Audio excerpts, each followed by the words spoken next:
Le ciel est de nouveau bleu sur les montagnes, le soleil brille, et ici ça réjouit personne. On est au mois d'août, en pleine saison des pluies, et ça fait 3 semaines qu'il est quasiment rien tombé. Et encore, on est dans les montagnes, un peu plus épargnées que la plaine. Au retour de Bangkok, on a eu le droit au même paysage sur tout le long de la route. Des rizières à sec, la terre qui se fendit, des brins qui jaunissent au soleil, et l'espoir qui s'envole petit à petit. D'un autre côté, je souhaite à personne d'être confronté à un spectacle aussi triste et tellement rempli de désarroi. Mais d'un autre côté, je me dis qu'on a peut-être besoin, en fait, ça serait bien si tout le monde y a été confronté, parce que peut-être que notre cerveau, on le surestime et qu'il n'est pas capable de prendre conscience d'une réalité sans y être confronté, juste à travers des témoignages, des images ou des chiffres, et qu'il a besoin d'y être confronté pour faire le pas entre savoir et avoir conscience, parce qu'aujourd'hui on sait que l'impact qu'a notre mode de vie, on sait les conséquences que ça va engendrer. Quand tu vas te faire une après-midi McDo, Starbucks, Zara, tu sais que ta place au paradis elle est fortement compromise. Mais d'un autre côté, si on en avait conscience, on ne laisserait jamais faire un truc pareil. Être confronté comme ça, brutalement,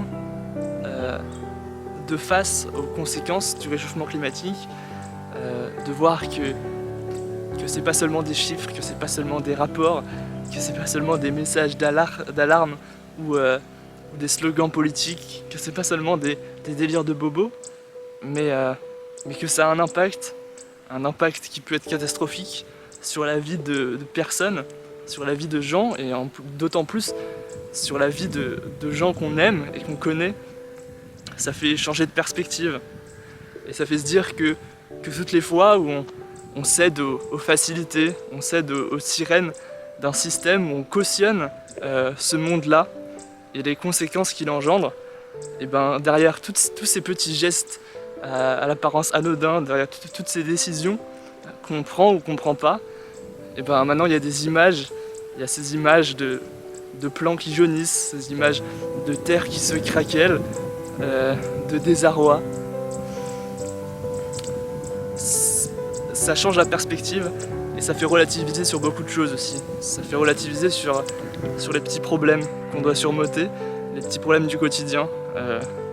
Ça me fait rendre compte que mes problèmes d'étudiant français, au final, ils sont pas énormes. Ils étaient vraiment petits, et que s'ils me semblaient si gros, c'est que j'avais tellement le nez dedans que j'avais du mal à m'en détacher. Et là, l'expérience de prise de recul, elle est brutale, elle est choquante, mais elle est nécessaire. En tout cas, je souhaite à personne de voir un spectacle comme ça.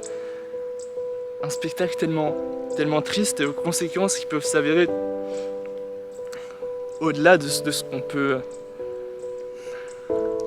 C'est pas au-delà de ce qu'on peut imaginer, parce qu'on l'imagine. On imagine, on nous dit oui, il y a la famine à un autre bout du monde. Mais c'est à l'autre bout du monde, et c'est tellement loin que ça a du mal à nous atteindre. Mais là, d'avoir ça sous le regard, ça atteint en plein cœur, ça retourne, ça questionne sur tout le reste. Sur à quoi il faut accorder de l'importance. Qu'au final, la richesse, c'est pas des chiffres sur un écran d'ordinateur, c'est pas des bouts de papier, c'est pas des titres de propriété, c'est juste avoir un terrain fertile, avoir de l'eau, avoir de quoi se nourrir et de quoi protéger les gens qu'on aime. Ça paraît tellement cucu, tellement évident, mais ça paraît tellement loin pour des gens comme nous qui sommes totalement déconnectés de d'où on vient.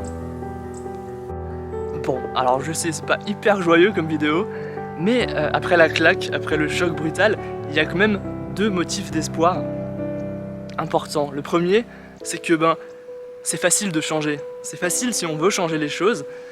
Ça nécessite des sacrifices, ça nécessite des efforts, mais qui sont petits et pas comparables aux conséquences que ça va avoir, que ça a déjà sur la vie de gens et sur la vie tout court.